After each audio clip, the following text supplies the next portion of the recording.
I just wanted to say a quick vote of thanks to both Saskia and Elena for joining us today from the University Career Services. Thank you for taking the time to meeting with our students. We have a mix of students from the Carter School, from the Shaw School. We have some alum joining. So I hope that this is a good session for everyone and meaningful. And as Tim said, we're recording the session, so everyone will get access to the session once it's complete. Okay, thank you, Saskia. Thanks, I'll take it from here. Hello, everyone. So again, my name is Saskia Campbell, and I'm happy to be here to provide the kind of support that we are able to during these challenging times. So I think in terms of the purpose for today's workshop is really to foster greater George Mason University community connection. I think what's really important for you all to know at this time is that you're not alone. So George Mason provides ongoing career support, not just to students, but alumni as well. And so I'm hopeful that this session will be interactive in nature to kind of foster that sense of community. Feel free throughout to put your comments or questions into the chat. So that my colleague, Elena Quiro, who's the Director of Career Advising in University Career Services, can respond, or you can help each other out as well. And then, of course, I'll be answering some questions aloud for the benefit of everyone who's here today. The other purpose is obviously to provide job search strategies that are relevant in today's landscape. And given the unique challenges, we'll definitely be tossing in different well-being practices that you can integrate into your job search as well, so that you can maintain your health and well-being as you proceed. And then, of course, to be pretty practical, there'll be some specific resources that will be shared as well. So I'll go ahead and continue. You know, to say that we are living in uncertain times, I think is really an understatement. And I understand that people are coming into this space with the full range of emotions, and those are definitely all welcome and okay. And so, you know, I'd really like to just check in. Where are you located emotionally right now? How are you feeling?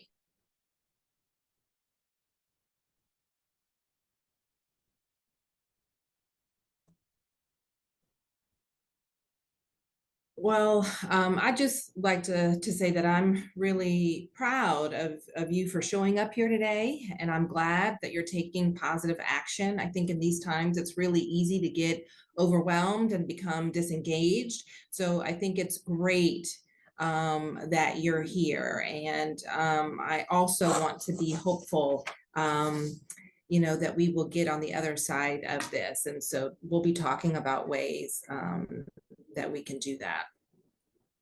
So one of the things that makes me feel a little less anxious, that was one of the words in the chat, is by having a framework to understand a particular context or phenomenon. And so I'd like to offer up today to you chaos theory of careers.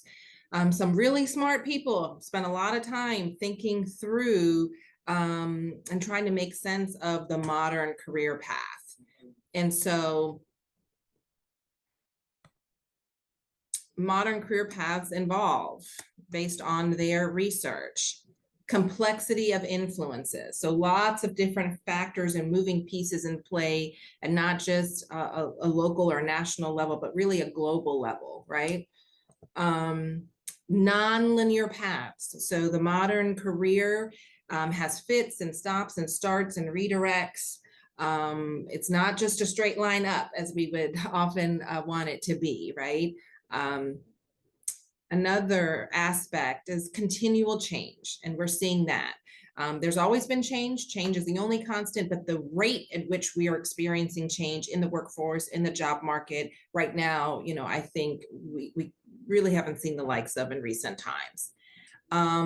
In chaos theory, there's also the room for chance, for unexpected events, for things that we didn't anticipate, and how those things both negative and positive, can really have an impact on our career. And then, of course, uncertainty, just as things are evolving so quickly. And so, you know, as we move through this session today, I'm really going to be drawing on principles from chaos theory of careers, because this is what we are experiencing. This is what we're seeing in the landscape today. So I think what's helpful in chaotic situations is to really be clear about what's within and outside of our control. So it is only human nature for us, when things are chaotic, when they're stressful, to want to regain as much control as possible, right? But you know, if we're honest and realistic, here are the things that are outside of our control that we just have to release, that we just have to let go. Economic conditions of the job market, such as recessions, downturns, right? Company or employer decisions to lay off or restructure the organization. Management changes, so changes in leadership or supervisor. Market trends, the technology and globalization forces that are impacting demand for certain occupations or skills, in our own personal circumstances. So we can do the best that we can to take care of ourselves and our loved ones, but our own health or unexpected family issues may arise that require our immediate attention and may then impact our employment. So these are the things outside of our control. So what we're going to be really focusing on is what is within our control. Now, these are the things that we should be focusing our time, energy, and effort on. Focusing on what's in our control actually reduces helplessness, because these are the things we can do something about, okay? And so, again, this is where I would encourage us to really focus. So financial planning, saving money, you know, in these uncertain times, managing our expenses wisely to create some semblance of a financial security net, right? So that is something we can do within our control in terms of the decisions that we make around our finances. Our performance, so our work ethic, right? How we show up for work, bringing our best selves to work, and continuously delivering a high quality product, that is something that we control. Our own attitude, we can actually cultivate with practice and intention a positive mindset, even in the most challenging situations. So that is something that we can do and be good at and grow that ability. Networking, so cultivating strong relationships, prioritizing people, right? Spending time and energy on maintaining relationships, our family, our friend relationships, but also our professional connections, making new professional connections as well. So cultivating our network is something that we can choose to do and do well and focus on. So that's something within our control. And finally, job search preparation. So updating our resume, practicing our interviewing. So really taking charge of our personal brand and being confident and proud of how we are representing ourselves on paper, verbally, as we are researching the job market and figuring out the landscape of employment, developing an expansive list of potential employers where we might be able to work. These are the kinds of things that we can do. And again, this is where we're going to be focusing. So, you know, for those of you in the Carter School, in the Schar School, right, I call you the do-gooders. You do good in the world.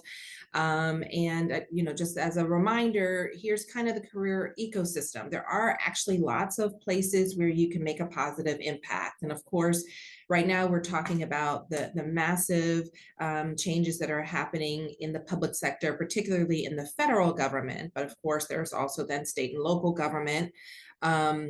Multilateral organizations are ones where there are 3 or more nations that are working together. So governments coming together to work on extremely complex, wicked problems that no one nation can address alone. Non-governmental agencies or organizations would be those charitable nonprofits, not-for-profit organizations, and then of course the private sector. So even in private companies, independent from the state, there are places that you can work that share your values and you can continue to do good. And so, I think my main message here is to diversify your strategy. Not just looking at one sector, because right now it's very unknown what the ripple effect impact will be. So, again, the direct hit is being felt at the federal government level, but there are a lot of federal adjacent employers and organizations, particularly in the DC area. And so we don't know yet the reach of this trickle down impact. And, with the conversations that we're having with employers at the career fair last week, I think the takeaway message that I got from employers was it's wait and see. We don't know yet. Right now we're good. Right now we're hiring. We don't know yet. So I think to really put yourself in the best position when it comes to your career management and your job search, it's to diversify your strategy and be looking at multiple sectors simultaneously. So let's talk about that a little bit more. Job sector is one way to target your job search. And if the sector is fluid, then maybe you're more set on the role or the issue that you want to work on. Maybe you want to do education policy. Maybe you are, set on a particular type of role or population that you want to serve. You really want to work on climate, right? Or maybe it is the location that you're really set on. You're maybe here in the DC area and you're saying, my family is here, my home is here. I don't want to move. I want to stay here. I love it here.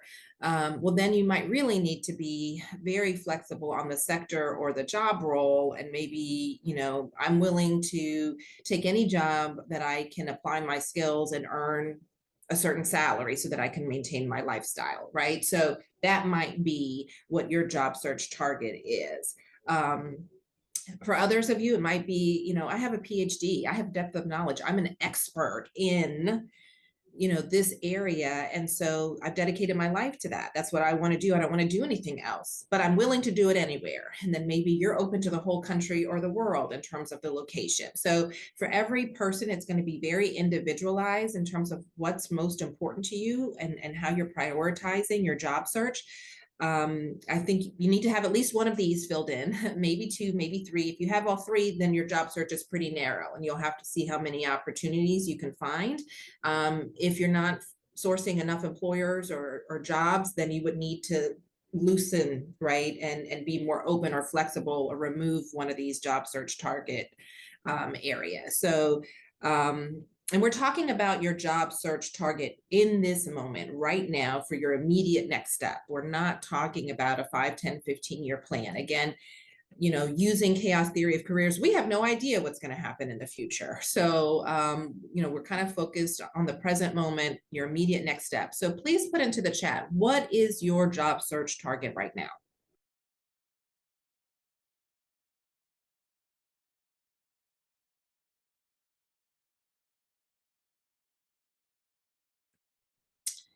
So some of you may have mixed emotions about your job search target, right? Like for those of you who said DC, then you might really need to be broad about the type of organization or the role, right?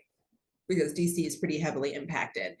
And so some of you may be feeling some fear, right, about the unknown, or a little bit of grief, because there's a loss here, a loss of the plan that you had, a loss of a job that you really loved, right? And so having to move from something to which you were connected, can cause a lot of mixed emotions, and I definitely understand that. And so, I'd like to just suggest doing a visualization activity that could potentially inspire you to be open to different possibilities.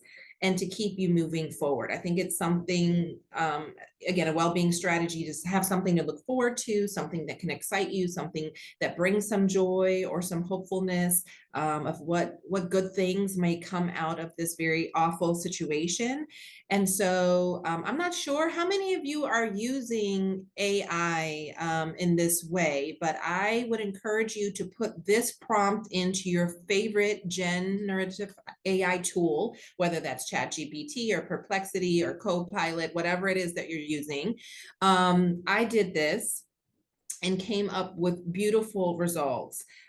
So I actually want to just kind of pause and take a moment because we have some time for you to pull up a Gen AI tool if you're on your device and put into this prompt.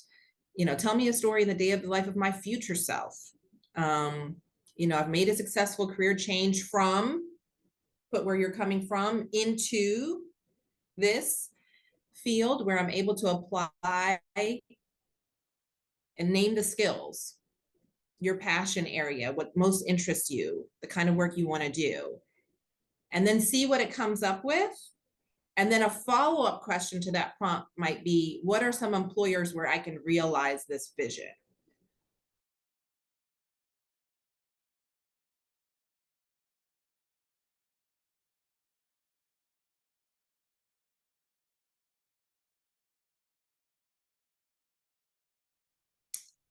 And so when I did it, again, the prompt that I shared with you, and I put myself in the shoes of some of you perhaps, right? I'd like to picture a future version of myself where I've been able to successfully pivot from an international government agency into another sector where I'm still able, though, to apply my facilitation, mediation, and problem solving skills in a new context. And then it went through, from waking up in the morning to the work environment, what that looks like, who you're meeting with, the kind of problems that you're solving,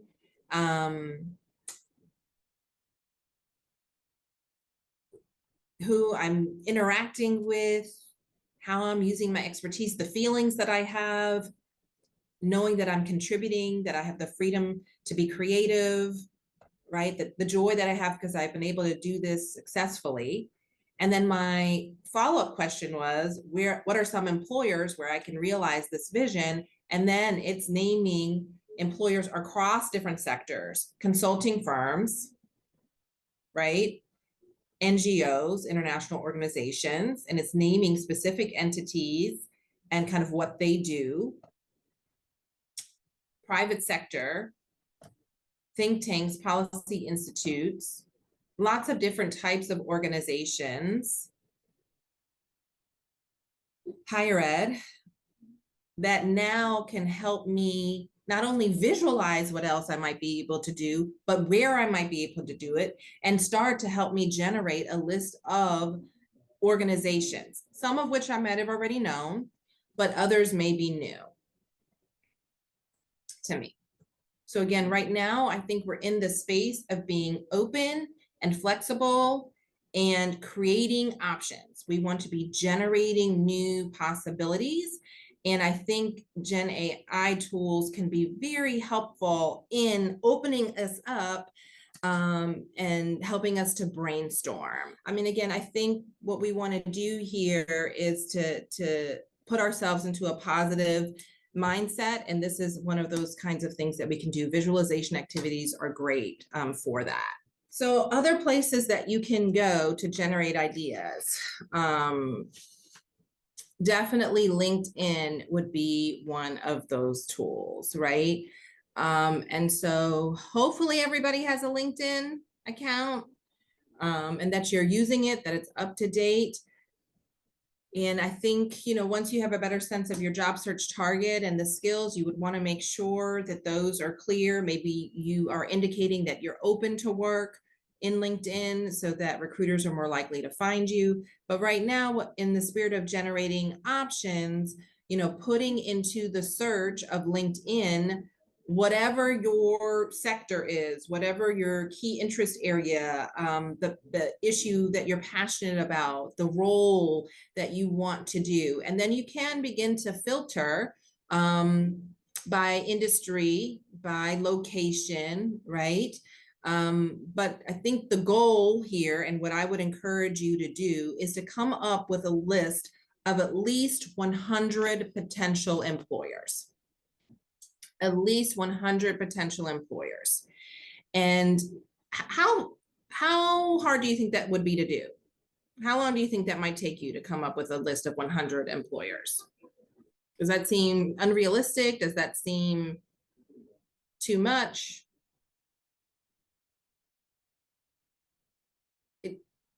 It seems like a lot.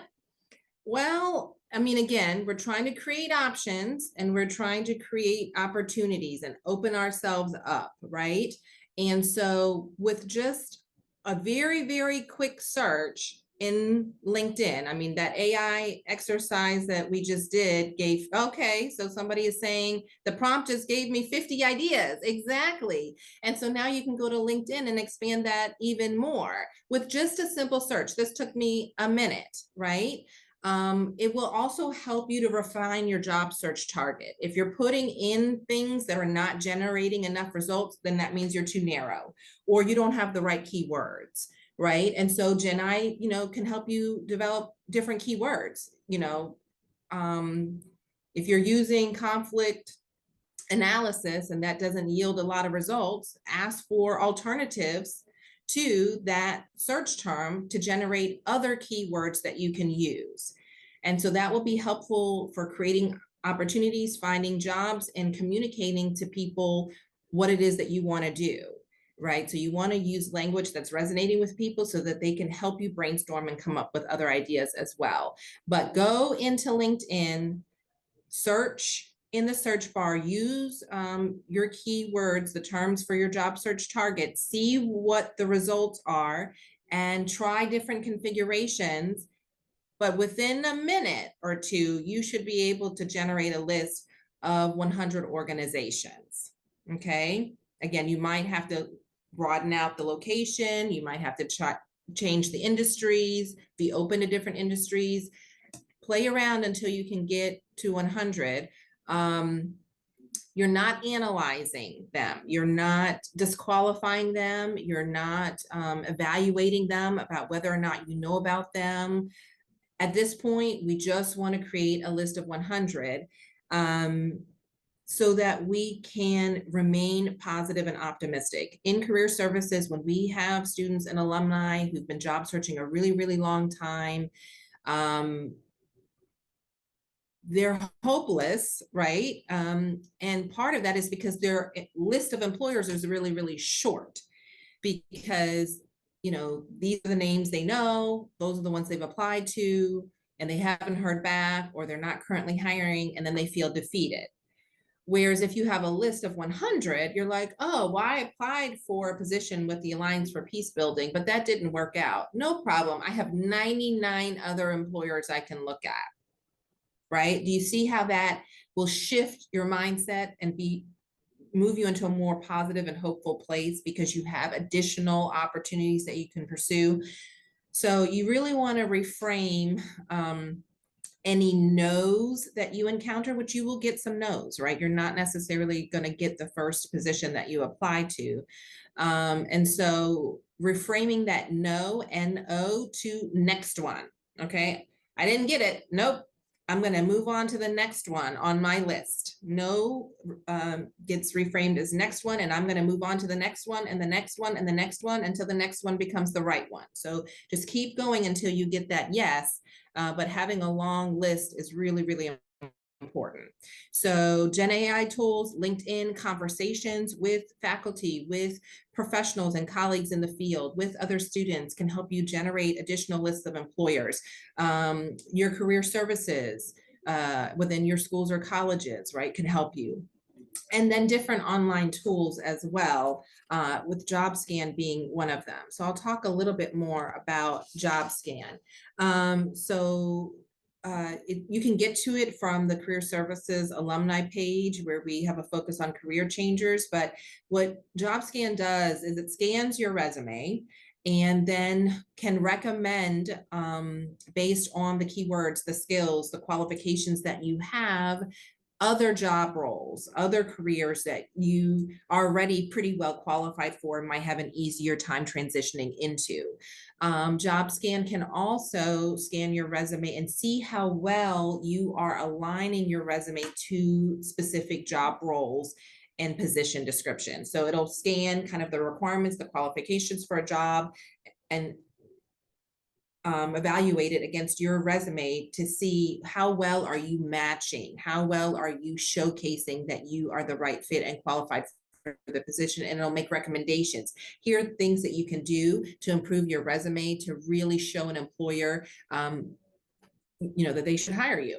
So JobScan is one of those tools that you can use, and I would encourage you to do so. You can use just the free option. You can get up to 5 scans of your resume. But then if you wanted to use it more in depth, you could subscribe to that service. But even for free, you can already take advantage of that particular tool. So I wanted to make sure that you knew about that. And Career One Stop is another place where you can rate your skills and what's important to you in terms of your values, and it will identify jobs, career paths, employers that are a good match for you. So it's really, really important as you are thinking about applying to positions, interviewing, pivoting into a new field, that you really own and understand the value and worth of your skills, are able to articulate them and help people understand how what you've done in a previous context is relatable and transferable to a new workplace, that although you haven't done this before, you can do it. You have the right skills. And so skills are the currency of social mobility. Skills are how you move between employers, job roles, and sectors. So it's really, really important that you understand your skills. It's also important that you are committed to continually building your skills. So ongoing learning is really, really important. Again, leaning into chaos theory of careers, that's how you can remain resilient and relevant as the job market changes, as the world of work and the nature of work changes. If you are fresh, if you have the latest skills, if you're committed to learning and being curious, then you're going to be okay. And so as you are thinking about this new move, this next step for you, do a skill gap analysis. What are the skills you have now? And what kinds of skills are coming up repeatedly for the jobs that you're interested in? And is there a gap? Are there any skills that you need to learn so that you can be more marketable? And I definitely want to promote LinkedIn Learning as a tool that you have access to. There are courses on demand that you can do virtually for free on any number of topics, whether it's grant writing or project management or, data analysis, the essentials of AI, lots of different skills that would be great for you to list on your resume. And after you do those courses, you can put in the education and training section of your resume or on a professional development section of your resume, completed X number of hours of training on LinkedIn Learning on topics such as, and then list the topics or the skills or the courses that you've completed, right? So you can account for that learning and show that you've done that recently.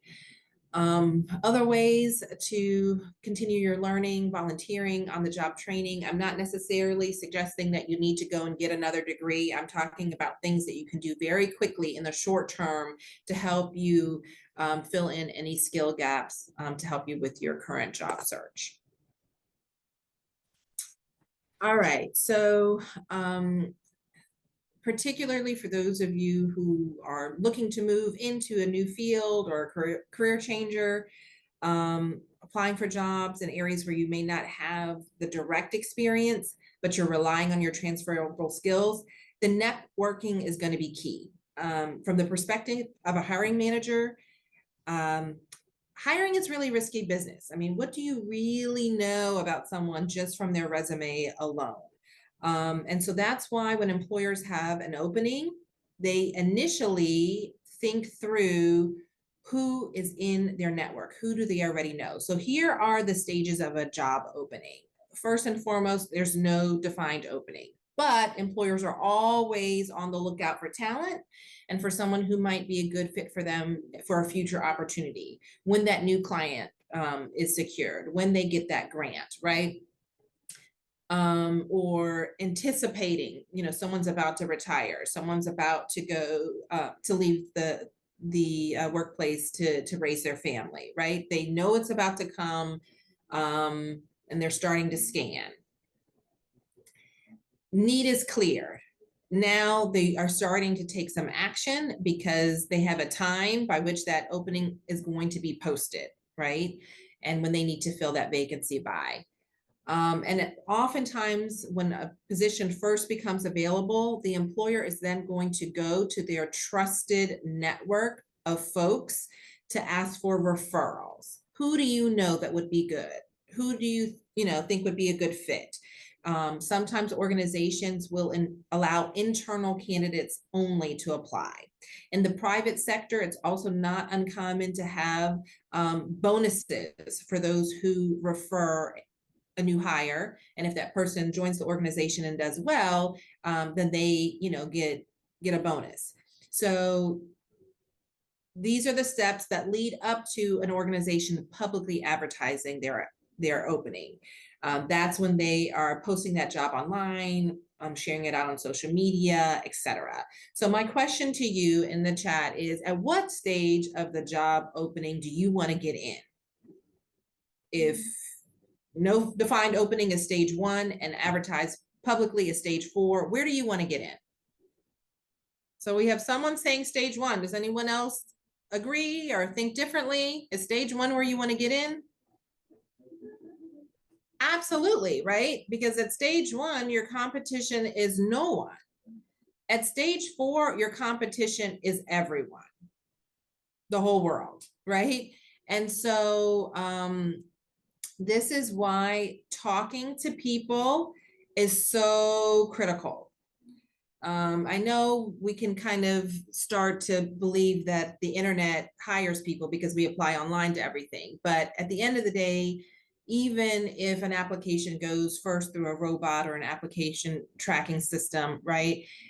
At the end, it is a live person. It is a hiring manager that makes the final call. So people hire people, and that's why it's really important that you're dedicating a significant portion of your job search time to talking to people so that they can either tell you about opportunities that are upcoming that are not even advertised yet and give you the inside information on that. Or once you apply, they can be looking out for your resume and putting it in front of the hiring manager, or maybe they can be really advocating for you because they know you, right? And then you are less risky to hire and be brought on board. But at any rate, you want to be connecting with as many people as possible.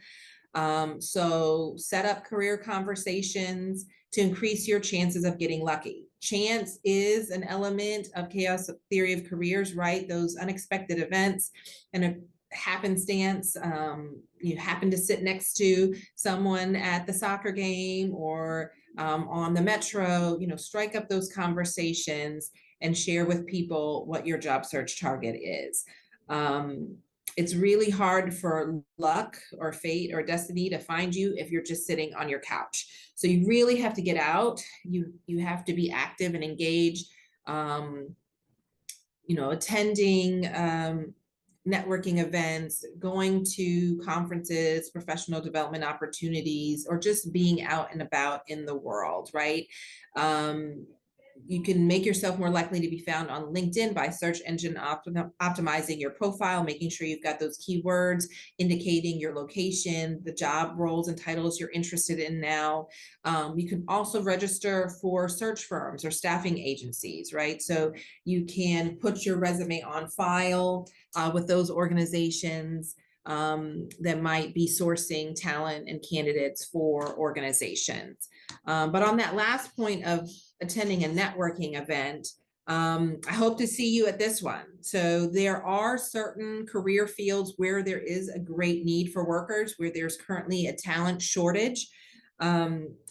We hear about these in technology, AI, cybersecurity related fields, and healthcare, definitely nurses, there's a shortage, manufacturing and construction, financial services, particularly in fintech and risk management, hospitality and food service, the skilled trades like plumbing and electricians, right?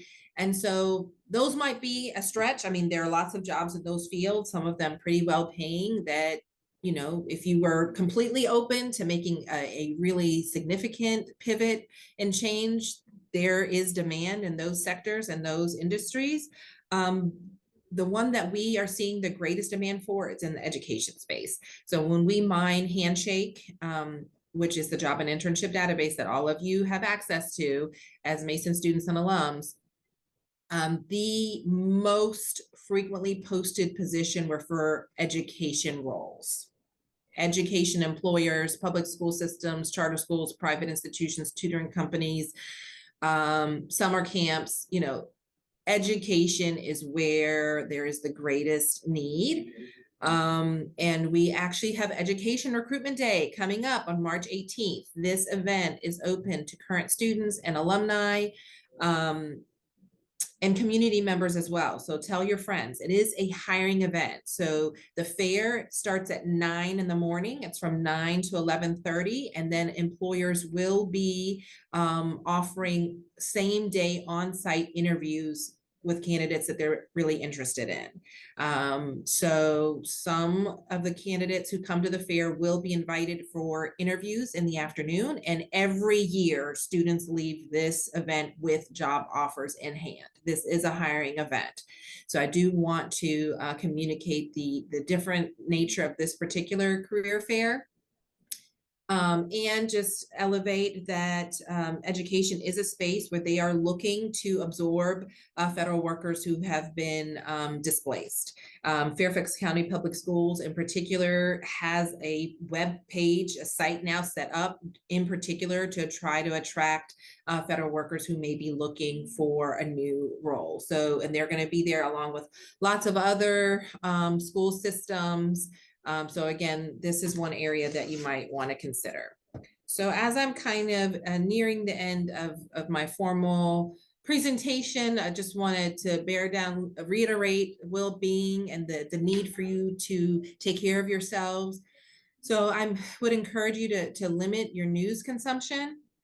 It's just a lot of negativity and just kind of being bombarded with so much. So, if it's unhealthy for you and, limits your ability to move forward because you're just kind of overwhelmed with it all, then I would say, limit your news consumption. Different religious and spiritual practices may help you during this time. And actually right here behind me, because prayer is my well-being, I have the serenity prayer, which kind of ties back to, it says, grant me the serenity to accept the things I cannot change, the courage to change the things I can, and the wisdom to know the difference. So kind of going back in to what's within and outside of our control. For you, it might be a particular meditation or a song or an inspirational quote that you can, think on regularly. Sleep and exercise. Seek support to maintain your mental health. This is really, really important because you do have to be able to manage your emotions and your feelings and get to a place where you can show up in a positive state when you go for your interviews and to network, right? Because if you're oozing negativity, that repels folks. Hiring managers will hire for attitude and train for skill. So if you don't have all the skills or experience, but you do have a great attitude and you're positive and they want to be around you, then they're more likely to advocate for you, try to help you out, and bring you on board. And so that's why maintaining your mental health is going to be really, really important. And the job search can seem, like a huge project, a big task. And so, a well-being practice would be to break it down into small tasks, manageable things, so that you can take action daily, even if it's just 10 minutes a day that you're dedicating. But if you're not currently working, then obviously, looking for a job is your full-time job. But every single day, you want to be making some progress. You want to be taking action. So how do we get unstuck? We have to act. How do we make sense or move through the chaos? One step at a time, right? And so, what is that step that you can take now? Is it coming to career services for an appointment? Is it getting your resume reviewed? Is it practicing your interviewing skills with a mentor, with a friend? Is it building out your list of 100? Is it reaching out to a former supervisor or colleague in the field to kind of give them an update as to your current job search target, right? What is it that you can do to take action today? If you could think about that and write that down, that would be great. So in closing, here are some quotes that might help you in these times. And at this point, I'm happy to open up the Q&A for any questions. You will be getting an email for those of you who signed in with the resources as a follow-up to today's workshop. There are some websites and resources being stood up here in Virginia, in the Northern Virginia area, particularly for those who've been affected by the federal workforce actions. And so this is not an exhaustive list at all, but there are dedicated resources that we'll be able to share with you after today's session. So